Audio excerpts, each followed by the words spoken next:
Bonjour à tous, au programme de cette nouvelle vidéo en mathématiques, la factorisation, deuxième vidéo, donc incluant le calcul littéral. Donc, rappel pourquoi la factorisation. La factorisation sert à condenser, regrouper une expression, ainsi présenter cette expression avec des parenthèses. On appelle ça aussi des facteurs. Donc, ce qu'on a, c'est que la factorisation, c'est le procédé inverse du développement. Quand j'ai deux expressions, une factorisée, une autre non factorisée, on appelle ça le développement pour passer à une expression non factorisée. Et le contraire du développement, c'est la factorisation pour passer à une expression sous forme de facteur. Ainsi, c'est très important de savoir développer, donc bien apprendre le développement et bien le maîtriser avant de passer à la factorisation. Donc en exemple, en termes d'expression littérale, si on a k facteur de a plus b, cela donne par distribution k fois a plus k fois b. On appelle ça, on avait vu ça, on appelle le nom qu'on appelle à cela, c'est la distributivité ou la simple distributivité. Donc ça s'appelle le développement. Et comme on sait que la factorisation c'est le processus inverse, donc cette expression ici, k fois a plus k fois b, est égale à k facteur de a plus b. Ça, c'est la factorisation, où k désigne le facteur commun. Donc ce facteur commun, il peut prendre plusieurs formes. Il peut désigner un nombre, par exemple 2, 3 ou un autre nombre. Il peut désigner une expression littérale, 2x, 3x ou encore x au carré. Et il peut désigner une expression littérale avec des facteurs type 3x plus 4, 2x plus 3, tout entre parenthèses. Donc dans cette vidéo, la première vidéo c'était par rapport au nombre. Là on va désigner, on va trouver un facteur commun avec une expression littérale de type 2x ou autre. Donc c'est parti avec la première application, c'est factoriser l'expression suivante, x au carré plus x.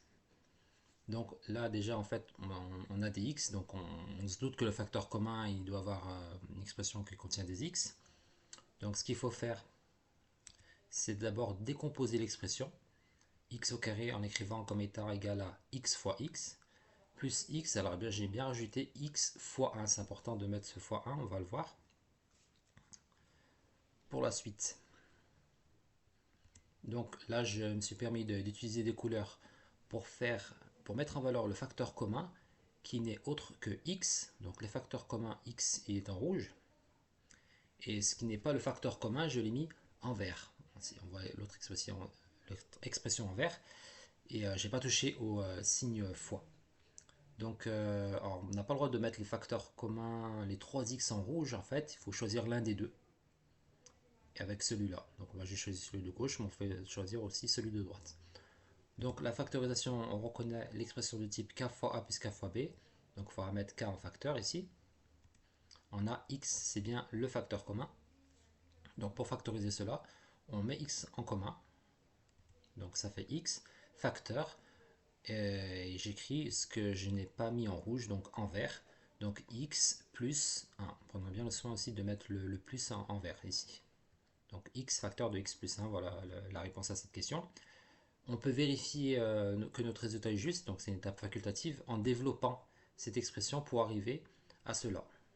Donc si on développe cette expression, ici, on va utiliser la distributivité. Donc quand on fait la distributivité, ça fait x fois x plus x fois 1. C'est écrit ici. Et x fois x donne x au carré plus x. Donc on retrouve bien le résultat précédent. Deuxième exemple, on va utiliser une nouvelle expression qu'on va factoriser. Voici l'expression 3x au carré moins 3x. Donc je reprends la méthode. On va décomposer le 3x au carré, donc en faisant 3 fois x, et on décompose le 3x, ce qui donne donc 3 fois x, Et je rajoute aussi fois 1. Quand on a des x, on met x fois 1 aussi. Donc ici, pour trouver le facteur commun, donc j'ai mis en rouge. On voit que les 3 sont en commun. On peut dire que 3 est un facteur commun, ce qui est juste. On peut dire que si x est un facteur commun, ce qui est également juste. Mais ce qui est meilleur, en fait, ce qui est plus efficace, c'est de trouver un facteur commun le plus grand possible. Donc on voit qu'en dehors de 3 et x, en fait, on a 3x qui se répètent. Donc on n'hésite pas à prendre le facteur commun le plus grand. Donc j'ai bien pris les 3x des deux côtés. Je ne touche pas à un x en fait, parce qu'il n'est pas représenté ici. Donc 3x est bien le facteur commun, même idéal. Donc ainsi je vais factoriser, je vais les mettre en facteur le 3x, ce qui donne 3x facteur de ce que j'ai mis en vert, donc ce qui n'est pas en rouge, x moins le 1 qui est là. Donc d'où l'importance de mettre le 1 qui apparaît ici. On va passer au dernier exemple, avec la factorisation suivante, 4x au carré moins 2x plus 1. Donc ici le facteur commun, il n'est pas apparent.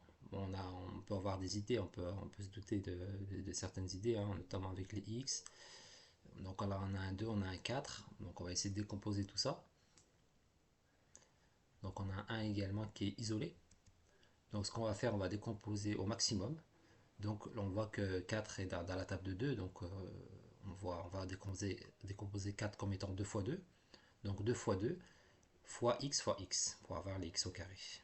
Ensuite, le 2x, on met moins 2 fois x fois 1, toujours on rajoute ce fois 1, plus 1. Le 1 il est tout seul, donc on ne peut pas trop faire grand chose. Et on voit que ici, pour trouver le facteur commun, donc on a x qui est en facteur commun, ici.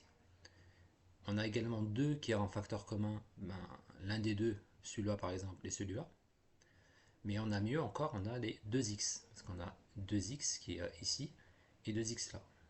Je peux prendre également ce 2x, peu importe en fait, il faut que je prenne un 2 et un x ici, moi je les ai pris là et là, et avec un 2x ici, donc là j'ai pas trop le choix.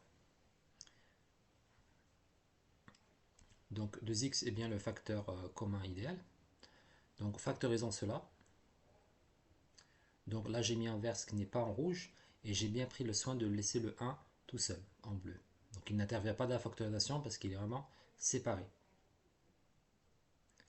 Donc ainsi j'ai 2x, facteur de 2x, donc 2 fois x, donc ça fait 2x, moins 1. Et comme c'est la parenthèse se ferme, comme le 1 est à l'extérieur de la factorisation, je ferme la parenthèse et je mets plus 1. Voilà, cette vidéo est terminée, en espérant que ça t'a beaucoup appris. Je te souhaite bon courage et je te dis à très bientôt pour de prochaines vidéos.